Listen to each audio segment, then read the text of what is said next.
the turning points in a graph. And the way that you can identify how many turning points, the place where the graph goes from positive or from increasing to decreasing, by looking at what its degree is. Okay, so whatever the highest power term in your polynomial is, that's the n value. So a polynomial with degree n is going to have at most that many zeros.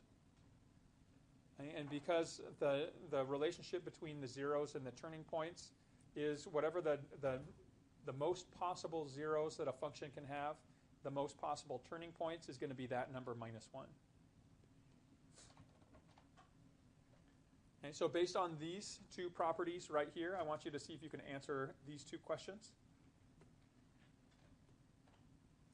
Just identifying, it doesn't specifically mean that that's exactly how many turning points or how many zero or x-intercepts there are, but this is the at most what they could be.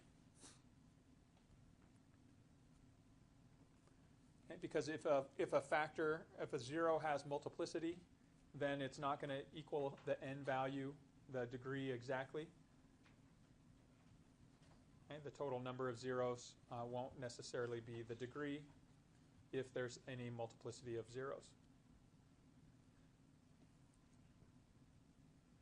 But again, it gives you a general rule to follow regarding the tendencies of graphs.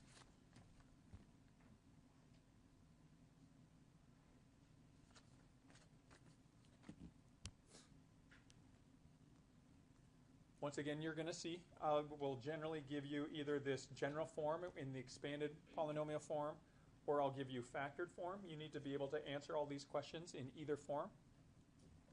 Okay, so in this first example, there are at most how many x-intercepts in this function? The highest degree, which is 12, which means how many possible turning points at most could there be? One less than that, or 11. In this example here, in the factored form, you just need to count your factors and their powers. So how many total possible x-intercepts could you have at most here? So you have 1, 2, 3. You have a power of 2 here, right? So here's 2, 3, 4, 5 x-intercepts. Now you know what the actual answer is, right? Because of this multiplicity, there are only going to be 4 x-intercepts. The turning point is going to happen right at 0 because of this multiplicity of 2, right? It's going to bounce off the 0.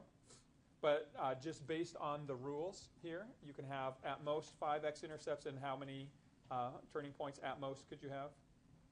1 less than that, or 4. Like I said, when you are given this form, you will know more information about the x-intercepts because you can see if it's an even power, then it's going to bounce off and will give you 1 less.